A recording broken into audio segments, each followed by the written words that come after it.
Hello! Hello! We did it! We did it. This has taken a very long time to get here. I'm not gonna lie, but we are here. The New Growth Show. Yeah, Yes! Ready? One, did two, three. it. We'll get better at this, I'm sure. Yeah, it's gonna work. It's gonna work. So, what are we doing here today, Tiff? And you Oh, asked me this I already question, and forgot. right before this call, just so you all know, I said I have no access to the script, and she has to take it. And the first question she asks is, Okay, well, then let me "What are we prompt working you. on?" Okay, so All what we're right, gonna start with is the intro and start with your week. So, one all right. thing you did this week, or Actually, over no, the you know last. what? I remember now. I wanted to bring up something on your side Uh-oh. because we have been actively talking about this, and I wanted to give a big shout out. And I think entrepreneurs are going to understand this. You started delegating, I did! and we had said, I kind of gave you a little like task of delegating to what, three people? Was it two people or three people? Mm-hmm. Because you were very busy, Mm-hmm. and you did it. I did. Tell me about that. Tell I us. did. I run my own thing as you do as well. So like, there's a certain level of like control you want to have over all these things and want to be able to see all the execution and make sure that you touch every piece of it. I Hmm. I I've also become a mom in the last couple years, so like I feel like there's a certain sense of ownership and I want to be able to see all the things, but I think I've learned actually as growing a business and growing as an entrepreneur, sure. Um, You're at a yes, certain you own point, an agency. You are one. hey, calling it an agency though, that's another show. Okay. Is you have to let go. And my daughter's favorite thing is Elsa and Anna, right? The Frozen ladies. So Hmm. at a certain point is you need to delegate because I do work with other people on the execution side. So I'm not going to be able to check everything and make sure everything and dot all the T's and check all the I's and sign all the paperwork and do all the things, right? So Hmm. I have learned, and thanks to Tiff, I've been learning to delegate tasks away. Hmm. Not away, but just like trust the process and to be able to delegate because that frees up your time to be able to do higher priority tasks or higher Hmm. priority items, right? Like to be able to talk to somebody or to have the meetings or to talk to you. Yeah. To be able to like take time for other things. Yeah. Hmm. I mean, I'm not very good at delegating at all, but I do have, people like you that take over certain aspects of my business. I'm also, I won't say I run an agency, but I have a consulting company for marketing. And we do SEO and PPC. And Edward is my wonderful PPC director, whatever, owner, founder. He does the thing, and he handles all of it. Like he is who I trust. I can put the strategy together, but he can execute. Yeah, and I think I've had one other SEO person that I trust to do link building, but other than that, it's all me. And I would love to like find more. We'll see. Yeah. Well, and that's a muscle that you're stretching, but you don't have time as it is, which I'm going to throw this back to you then, Mm-hmm. because you have been very short on time because of some things that have been happening in your life that kind of Mm-hmm. dovetail into entrepreneurship. So I'd love to hear more Yes. about those, as because we were going to launch Growth Show months ago. You Yeah. who are watching this, but life gets in the way, and not in the way either. Life just No. happens. A nice happy accident happened where I had been slowly looking for a home for about 6 months. And I wasn't even thinking. I went to go see one particular house, but I added another place just along with it to so that my real estate person wouldn't feel like he was wasting his time because I was literally not finding anything. And so the second place I looked at was my perfect home. I loved it. So I bought it like literally that day, as I do. This happened my first house. I bought it just instantly, walked in and was like, yes. But then I had to sell the home that I have. And like to give perspective, I'm in Toronto and the real estate market just did a weird thing where the day that I put my place on sale, there's only 20 condos that were on sale within like a 4 block radius, I would say. Within like a day after I put my place on sale, 300 showed up. Within a month, 300 showed up in my block. So, like, yeah. So this week, I sold my place. And this was like a month and a half of pure stress and chaos. My closing is in 2 weeks. Both closings are in 2 weeks. And so like for a while there, we didn't think I was gonna sell it. We thought we're gonna have to I was gonna have to rent it out, all the things, while still trying to run a business and like sit through a meeting and not be thinking of like 5,000 things. And I think sometimes, you definitely have to prioritize and say like, okay, this new thing that we're embarking on, I probably can't do right now because I can't even say a sentence without freaking out. But also it's really about, taking, as much as it doesn't feel like you should, taking those breaks to just breathe and to like touch grass and to go for a walk and I had to literally, I moved out of my house within 2 weeks of putting it on sale because I wanted to make it like kind of showroom ready. So I went to my parents' house, which I'm in right now. And it was such a crazy move. All my consistent structures were broken for like a month and a half. And so yeah, and I, try and explain it to clients, but you feel like you don't want to give too much personal information, I find, because I don't want them to think it's an excuse. But at the same time, like, I don't know where my head is at. But yeah, but it's all over and we're here. Like, and I get You to see did you it. and talk to you again. And I did it. I did it. How I did you sold. balance still running a business with completely uprooting your life? And this is only the first phase of it. You still have Mhm. multiple more phases left to go. Yeah. I think like, because yeah, I still have to actually move in. Oh, I had to do the other things. Yeah, this is like part one actually. So an interesting part of my business, because it's mine, I get to make rules. Really, rules that seem really dumb to other people. But I have a meetings week and I have a non-meetings week. yep. And my meetings week is where I get to be social for a whole week and I can, talk to my clients and everyone gets spoken to and, reports get given and all that stuff. And I have another one that's no meetings week. And that's when like I don't even look at my calendar. I just do deep work. I know what I have to do. I get it done. And that was really important. Like I'm not really good at time blocking because like I'm a little bit hippie and like I want to do what I want to do and you can't tell me not to. But at the same time, I had like structure. I had my post-its that I had to do, and they were a blend, like a very half blend of like figure out your insurance for the new place, also do that SEO audit and do this thing. I had 5 audits to do during these 2 months too, which was insane. Like I'm audit a week, so I had to go over meeting time to actually do these audits, which wasn't my comfortable spot. But they all got completed. So yeah, there was a lot of really, I definitely stretched some entrepreneurial muscles for the last 2 months. I also want to congratulate you on doing all these audits because you are doing them all yourself and Yeah. you did them all while closing a house and Hmm. a previous one. So, Yeah. like entrepreneurship looks all fancy from the outside, like it looks I great know. that you're running your own ship. But I know how it kind of felt on the inside from what you were Hmm. like And I'm doing. single. So like, yeah, so there's no one else kind of picking up the slack. It's like, I Right. was talking to someone about how you have to keep all these things in your head. And sometimes you're like, if someone's like, you forgot my thing, you're just like, there's too much happening right now. And Right. like, and I did tell everyone, I told everyone blanket statement of I'm not going to be at my best friends wise because something has to give. And I think that's important too, to kind of set those boundaries with people of like, something bad could happen to you and I may not figure it out. Like it'll take me a while. Like, so tell me if I need to know, but otherwise I will see you in like when this is over. Did your clients get the same message too, or was it a different conveying of that? It was a little bit where I explained it. I like I'm selling. I just sold my house. I'm like, I just bought a house. I'm putting my place up for sale. Things are chaotic. Right. But this is what I'm working on. And I was really clear of like, this is what you'll get.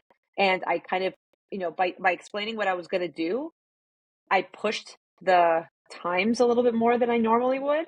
But at least I told them. Yeah. So no one really felt like I was doing anything differently. And if I couldn't make it because of something happened, instead of just saying like, I know I'm selling this house, blah, blah, blah, this is happening because it's all chaos here.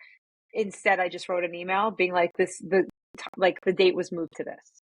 Like no explanation because you know what, sometimes clients doesn't need, because I've been on the other side, and I was on the other side actually during this whole time, where I had someone constantly telling me who I needed stuff from all these excuses and their whole personal life. And like, it was a nice kind of reflection of, I don't want to, I don't want to know this. Like, I just get it done, or tell me the date it's going to be done, because I don't have time to handle your thing and my thing. Right. Because Yeah. you So want to I be think there's conscious of sometimes too like much. dumping that emotional labor on somebody else, right? Like, especially Hmm. a client, like you want to just, you're there to execute. And I think you've Yeah. done a great job of over communicating to the point that you're still going to keep your clients because they understand that you are human and human things happen. Yeah. Yeah. But delays are going to happen, but they sign on to you because they trust you, right? Like they trust that you're going to be the person to help their business at the end of the day. Yeah. Yeah. And yeah, luckily nothing dropped, which was great. And some accounts even got pushed, like where they wanted more stuff. And I clearly said, like, right now is not the best time. I'm not going to be able to do what I need to do. So why don't we just push this a couple months? And like, yeah, it's a lot of money that I'm saying, let's hold off, but it's also the quality of work that I can provide. And I don't want to take it from them if I can't. So I think, like, also knowing what you can do is so important. And this happens, like, whether you're working inside of a company and you're going through personal stuff, like, you don't necessarily have to give all the details, but Definitely. it's just like, I really want to do that thing. And I know that it's like the quarter results. And like, let's be real. I mean, you've been in companies too. Quarterly things sometimes are like, you got to get it done by the end of the quarter. And it's like, do I know? Do I? But being able to say, like, this is what's currently going on. I Yep. really want to do this thing, but I want to do it well. And I would rather have it if we could start at this so I can complete this. Not like I'm not going to do anything from now Right. until then. It's just like, this is what I can handle right now. And I really want to do really good at that thing. So, like, let's Well, work and on that right you've been with a lot of your clients for a long time, so they already built up that trust with you, and they know that you can execute. So now. I don't think they had any fall with you. I used to do the Yeah. same thing when I had my kid. Is every sales call that I went on, I was like, I have a toddler at home, so just understanding that that is going to be what my life is, Yeah. actually led to wonderful conversations of whether or not somebody also had a kid, or they had kids at home, because this was like just around the pandemic too. Hmm. So everyone either kind of had their kids at home already, or they were talking about kids, or they understood what we were all working with at home. I think it led Yeah. to wonderful conversations of having that openness, just like you had about your house move. So I don't think people talk about that enough in entrepreneurship or what we're doing. Absolutely. So I kind of want to, one thing I also wanted to say, Mm, which is kind of a bit, actually, we might move that later. No, we can talk about it a little bit now. One thing I did do, because we were talking ooh, about delegation, I almost did the opposite, okay. where I actually took back control over it, like, Ooh. as if my plate wasn't, full enough, but I took back accounting. And I'm doing it on my own, this. And like, it was, I started realizing that I wasn't understanding my own profit and loss statements. I wanted to, and we can go into deeper this maybe next time because I'll be really in it. I'm taking like a bookkeeping course. But yeah, that's definitely something that, sometimes you don't necessarily, like, it's great to delegate and that's always the dream. But sometimes if something's like completely out of control, and for me, I like to understand something fully. And it was something that I didn't. And now it's just like, it's gotten to the point where it's like, the only person that's going to be responsible for this is me. And I got to take it back, and I got to understand it through and through. And I got to do it myself for a couple months before I give it, if I give it to anyone else.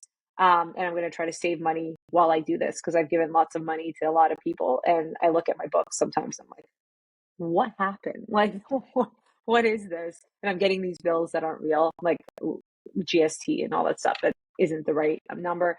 So Right. yeah, so I think it's that's kind of like a big thing that happened as well.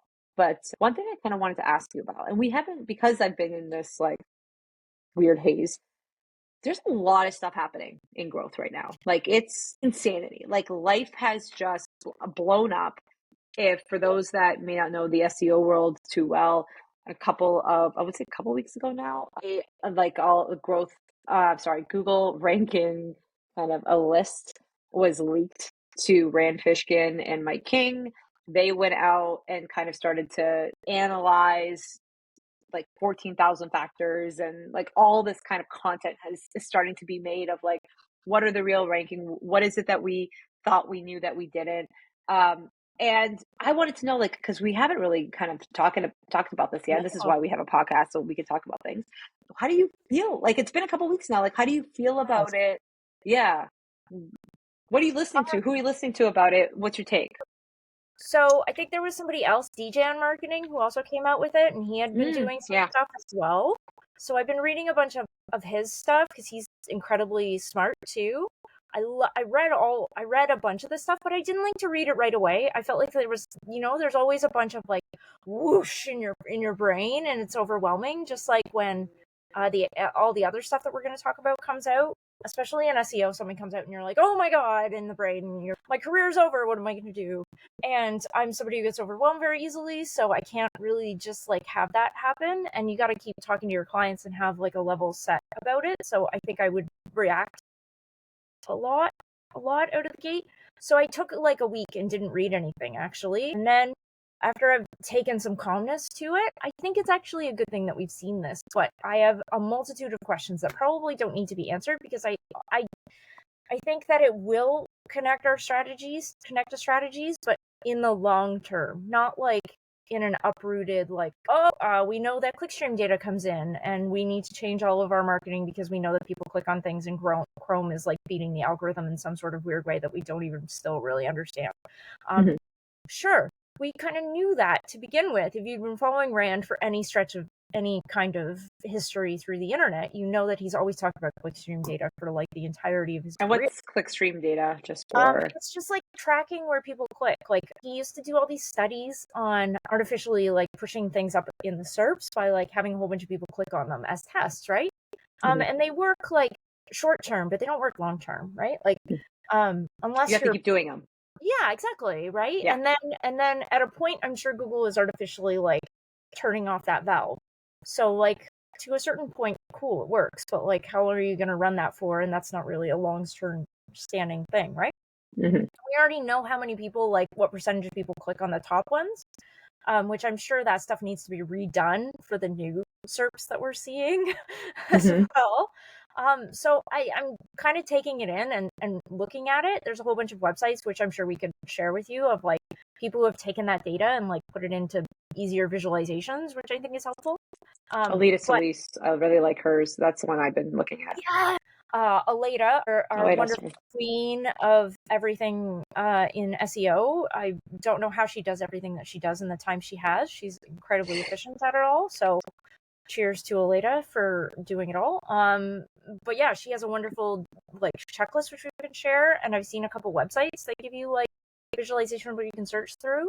And I'm sure somebody's uploaded it to a ChatGPT somewhere that you can just like reference at some point too. So I'm always a big proponent of doing your own research and then coming back with it. So I've always had test sites that I kind of run in the background. So I'm still running those, right? Like nothing really has changed on those. Yeah. Is my TLDR. So Tiffany, Yes. how do you feel about the ranking, the leaks? So my impression of this whole thing. So I've been watching, I've kind of been reading Mike King's stuff more because I like the way he thinks. He's like kind of theoretical, and we both kind of came up the same way where we've been doing this for so long. Yeah. I'm like you, like we've been in the industry for like 20 years, but it's also like I used to do this as a kid, like so I just think of it a little bit differently. I think what I loved about so far is that the basics of SEO are still there. And they're still strong. It's like the way that Google was made, and I mean, I am old enough to remember the first day Google literally happened. And it was all based on links, internal links, the titles, how many times a keyword is written on the page, how many words are on the page, those kind of basics of SEO. And you now know it's so embedded in the algorithm that is not going to change. And so Google, I think, this is my hot take, and it may be wrong, but I think what happened over the years and is like Google would make these announcements of what is important. People would start changing what they did to like, whether it's whether it's whatever, like all these, like they said, like, this content really matters, it has to be authoritative, it has to be this. So people started kind of changing what they did, like on a huge grand scale. There are things started to come down, and then they go, it's the core update. Google hit us. But then I wonder, or did you just move away from the thing that made it SEO in the beginning? Because a lot of these core updates that have happened over the years, I've never gotten hit by them. But I've also never listened to the core updates. I didn't care what they were saying. I just kept doing the things that I was doing, the links, the title tags, the stuff, the basics. And like I would hear about these people doing these crazy things in SEO. And then I kept, I kept literally thinking, I'm an idiot. Like, why am I not doing that? But then I'm like, I'm still working on this stuff. Like when this stuff stops working, I'll move. But I just never got to that, right? But it's because I don't think that it ever really changed. And like I teach this at McMaster, I teach this at Grow Class. Like I this is something I'm not just like doing it and then I'm like actually helping other people, start their SEO careers. So there is a part of me that always felt really bad about the fact that I wasn't bringing in these like new updates because I just didn't want to overwhelm them. I wanted to teach them the basics so they can go off and then like learn the other things. But now knowing that, did it really change from day one? Like how much has it really changed? Like schema, I think is a major thing that happened where, being able to pull information from your website and put it into a featured snippet on search engines, that is a feature that you had to change for. And that's something that maybe I did. But AMP pages were a thing that were really important back in the day. And I remember saying like, and the whole idea was you had to create these pages because it was like really fast and Google really wanted fast pages that worked on mobile. And instead I just went, well, page speed is really important. Why don't we just fix page speed instead? I don't want to, and it was like pure out of laziness. I didn't want to create it. And then you kind of look and you're like, was it just a thing that they turned on and turned off? Like it's at the end of the day, it was really just about page speed. Like there's certain things I don't think ever change. And so that's how I look at it. Of like, it gave me confidence. It gave me validation when I now go, I felt a little different when I taught my class after hearing this and being like, no, this is what you're going to do. And like, you know what? Spend the next 2 years and work on just this. It's fine. Like, don't worry about everything else. And which brings me to my next thing, which is like these Google summaries that are starting to kind of take over and everyone's freaking out about and everyone's really nervous about. So they are you look up an informational type of question, Google will answer it for you and they'll pull it from, their AI source.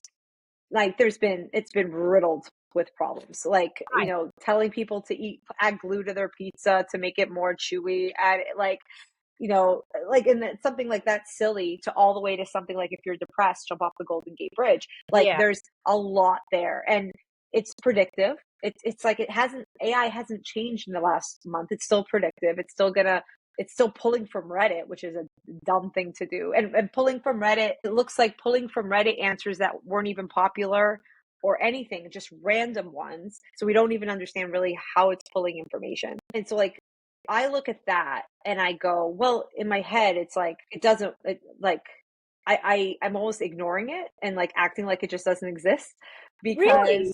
yeah. And I literally don't care about it because one of the things I've always done with audits is informational pages are really important, but most companies aren't working on their middle of funnel pages. They're not making service pages. They're not making, and so by the time like I'm working with a client for 2, 3, 4 years, we're still trying to get service pages done. We're still trying to get those bottom of funnel, the review and the compare pages, the ones that make money.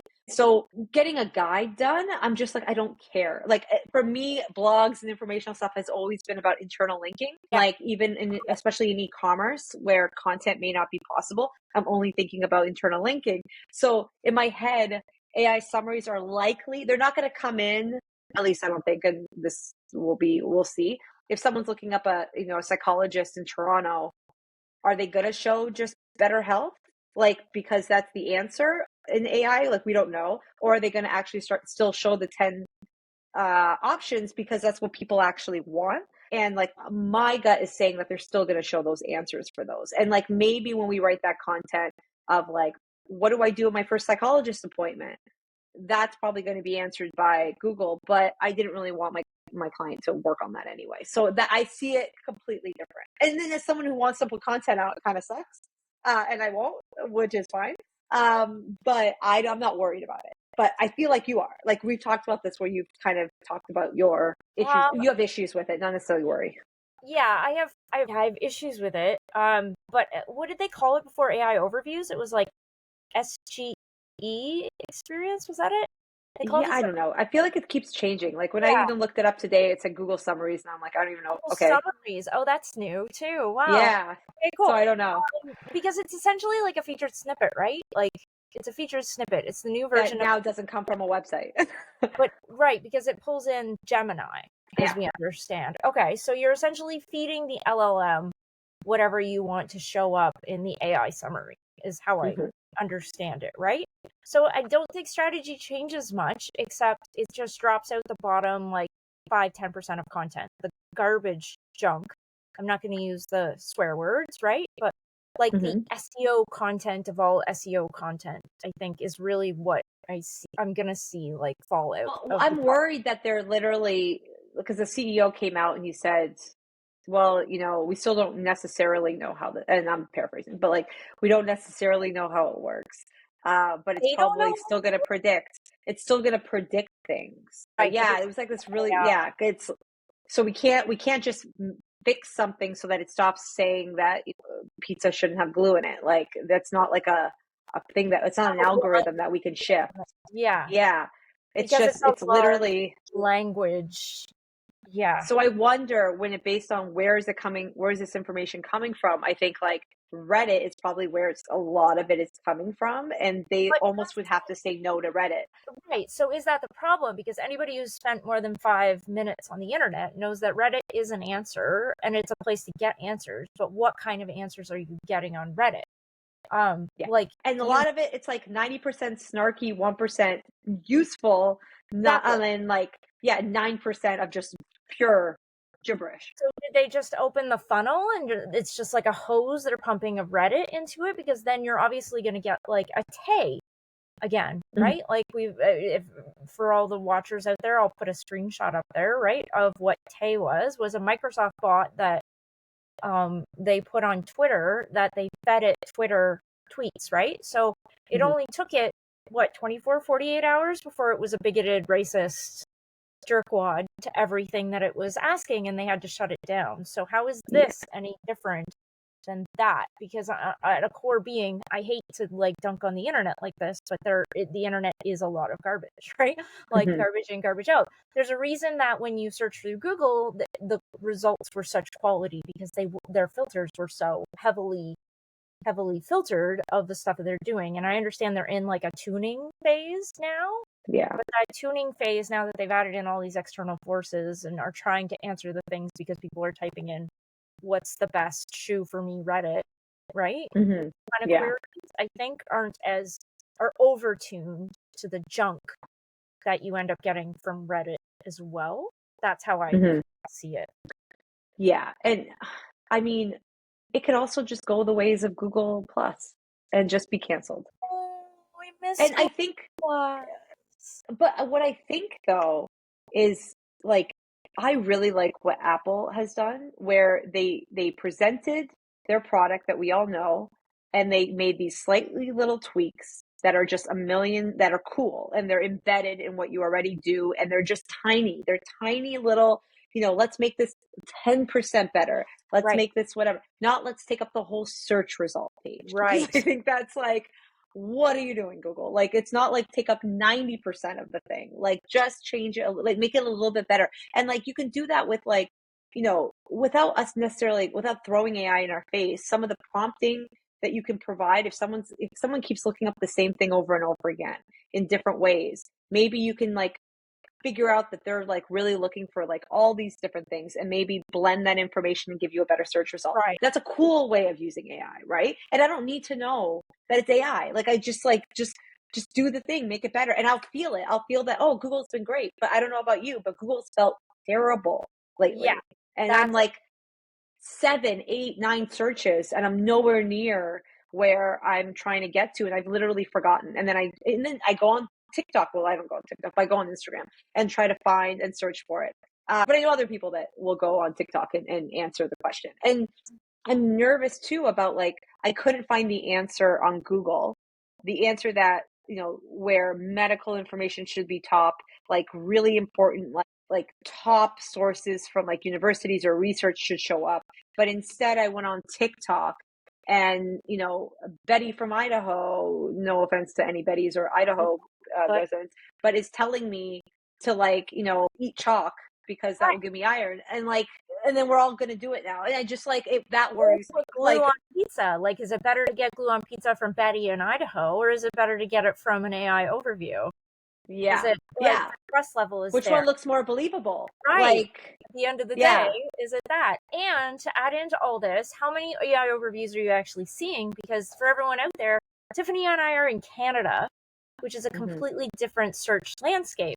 We are the redheaded stepchildren of Google because we don't get any of the cool things that America does. So for all of our American clients, I don't know about you, but I sit on a VPN most of the time these days just to be able to see what everybody else is seeing, which isn't the true view of what we get to see in Canada. So it feels kind of like a false view of what we I use ranking information because I never even trust myself on a I don't trust what I'm looking at in a VPN, not to not be wrong. I just I think there's more than one way to slice a cat, and this is like, that sounds gross, but there's more than one. Is we all do things in a different way too, which is another part of this podcast that I'm really excited about, is because we all just like look at things differently. And even though Tiff and I are in Toronto and been doing this SEO stuff for a long time, we both look at things completely differently. So all that to say, are you kind of over AI with the amount of things that we're getting shoved into about it? Yeah, well, I'm over the like really easy, let me input ChatGPT into this thing and make it terrible. Like, I'm sick of it. Like, I think companies are being lazy. I think they're all running and chasing after, let me press a button and like give an AI summary of something and like, oh, rewrite this thing. I've never pressed it. I don't like it. Like, even Canva's, some of Canva's stuff is like dumb. Like, just like take a step back and go, what's dumb? Let's get rid of it and like let's just make it cool. Like, and I think that if we just took a little bit of a breath and said, how do we embed AI in the stuff that we're doing to make it just 10% right now? It does need to be good right now. I don't think adding ChatGPT is making it even 10%. I think it's making it like negative because in my face and I have to exit out and it's not, it doesn't have anything to do with what I'm doing. But like, if you can make like, if I'm just about to give a picture to someone and then it says like, do you want to auto filter? Do you want to do this? Or this is like, or add something to it. And I can just quickly do that and like change an image or, make a video or whatever. Awesome. Like, that makes my life better. That makes it more efficient and it works really well with the product, but it requires, I would say, like, sit down, actually use those brainstorming sessions. Don't just jump on, don't look at your competitors, look at your own product and say like, how can I make, what have they always been asking us to do? Maybe what's something that we haven't been able to do frequently, and can AI fix that problem? And I think like if you could do that, then it's awesome. Because even I do that with me. Like right now, titles and meta descriptions don't get written by me anymore because I have found different ways of, well, I have a prompt that I like. I have different tones that I'll try, like in the tone of like Martha Stewart Living.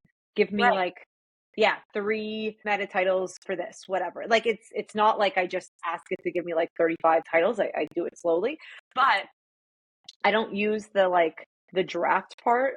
I get them to kind of draft out the first thing and then I can go and edit it. It's like my assistant.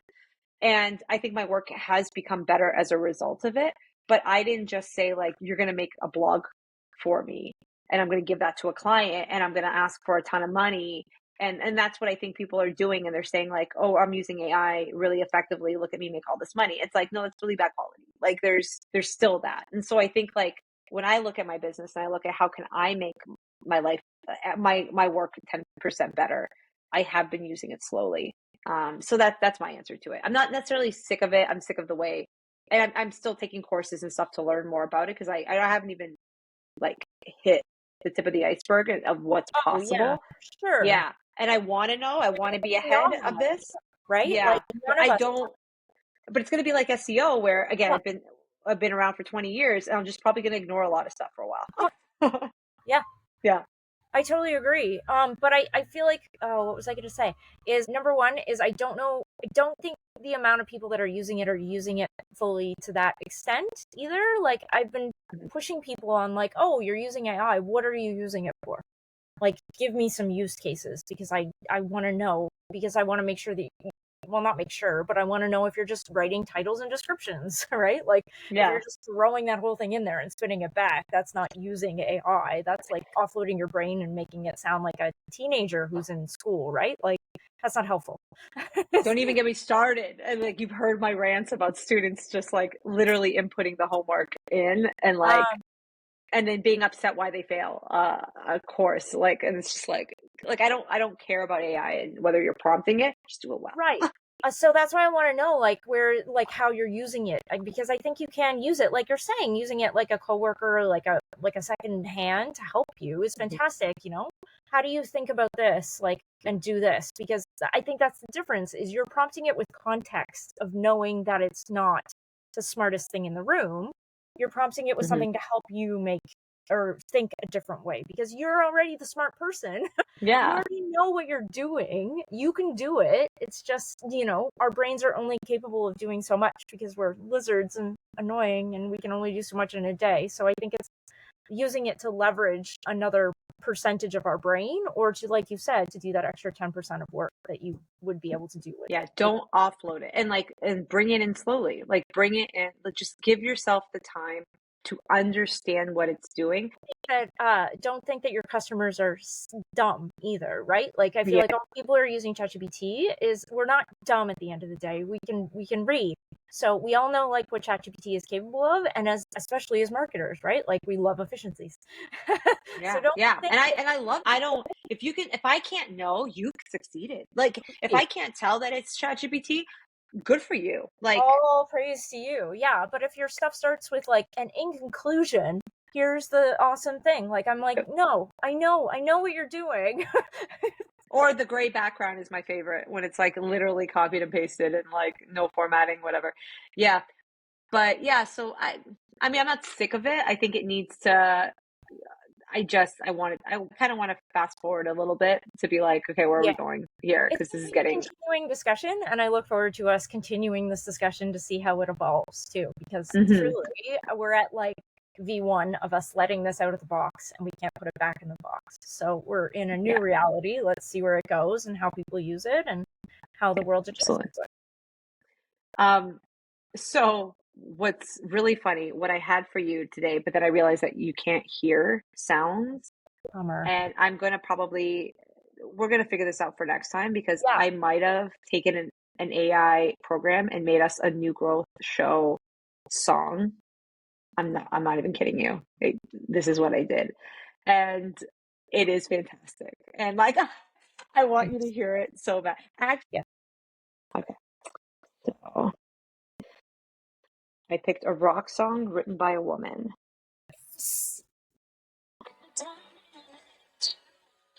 Hold on.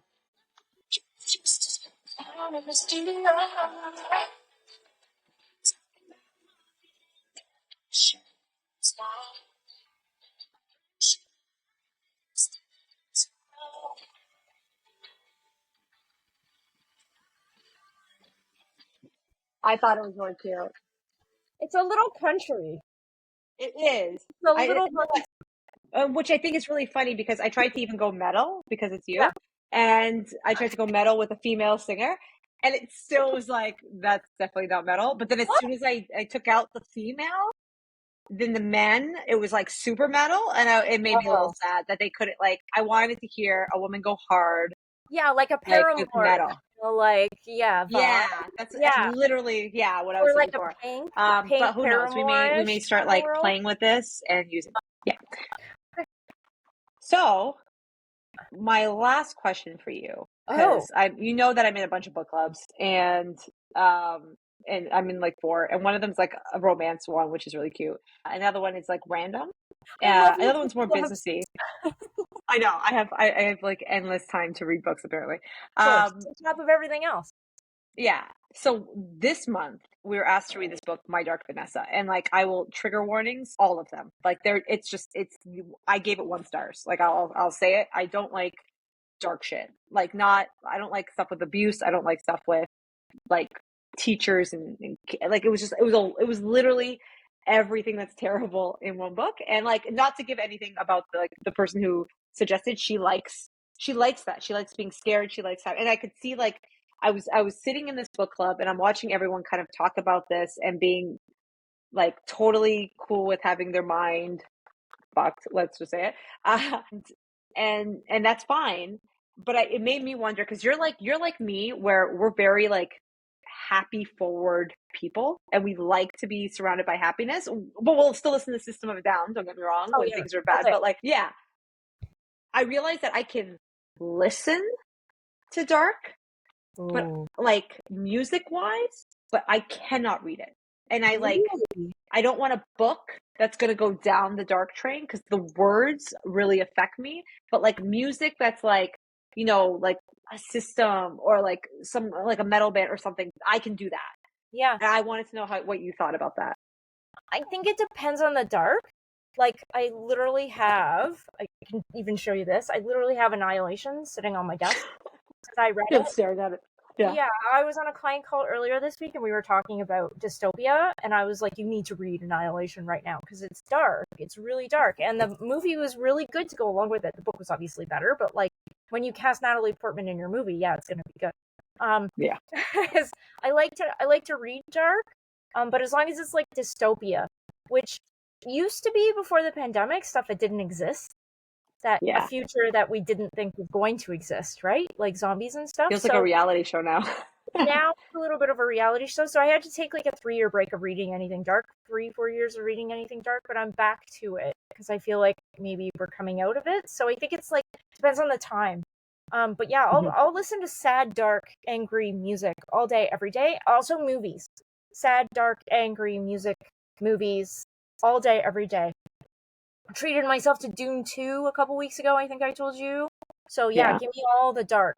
Give me all the weird. Give me all the like. I can't. I cannot have it enter my brain. It like Really, it just you can't do rocks in there. movies, right? You I can't can't. even do. I won't even. I barely watch movies in general, because it's just like I don't like the roller coaster of emotions that I Yeah, will go on.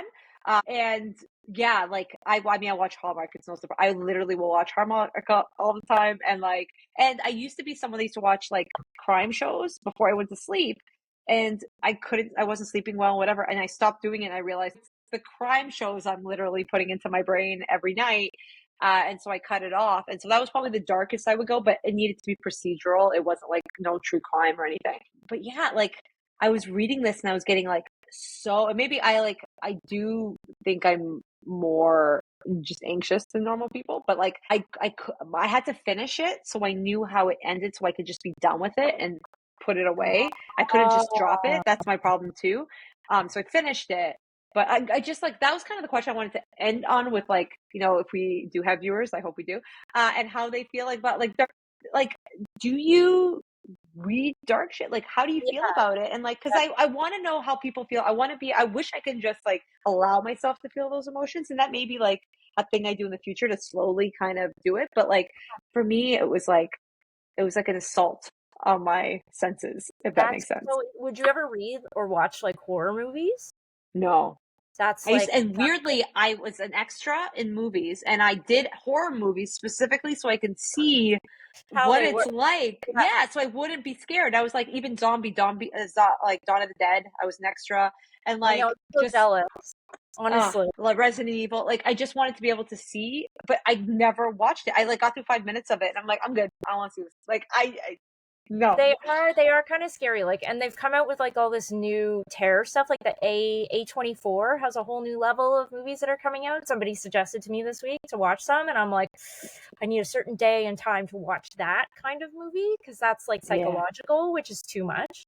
But Mm-hmm. like, yeah, It's I'd love wild. to hear how people feel about this because I didn't know you felt like so I'm to the other extreme. Like I yeah. threw the book across the room so many times, and then literally went over and picked it up and was like, just get it Wow. done. And I'm a speed reader, so I like sped read through it just to get Do through you it. But read like like a physical book or can you read on like a digital device? I have both. It depends. This one I had the physical book, just because my mom had it, and my mom, like, she didn't like it either. But usually she likes that kind of stuff. She just didn't in particular. This is considered like one of the kind of worst books Oh, to it might mess have with your just been that mind. book then. Yeah. It might have, yeah. But in general, I'm just not a fan, and they know this. And so my book club was like tips next, and immediately I was like, funniest book of 2024, and I chose like I, I hope this finds you well, which is like going to be a funny book, but like that's where I want to spend my time. Yeah, so That's a this good was one to my end on, because I think yeah. We're that's gonna end on that. because how do you even market a book like that, right? Like books are a whole different way of marketing things these days, which would be really interesting. And would that get Yeah, turned into a movie or a TV show if it's that psychologically like I twisted? can't imagine. I can't. It'd be. That's A24 is doing that stuff. I will send you that stuff after. It's like got a name of some sort of I need thing. just send me like the article about it. Yeah, about this girl who's a really incredible actress, but like I don't know if I can watch the movie.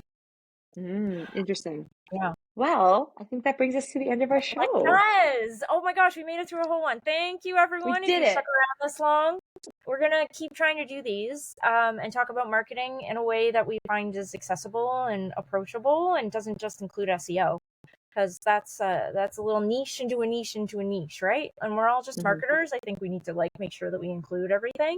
And I've been trying to do a lot of that too, of just like trying to get outside of my bubble and listen to what people are saying outside of SEO, because it can feel very um, self-fulfilling if you just listen to the SEO pods, which they're lovely. There's wonderful people in those worlds, but we need to make sure that we're listening to all the pods.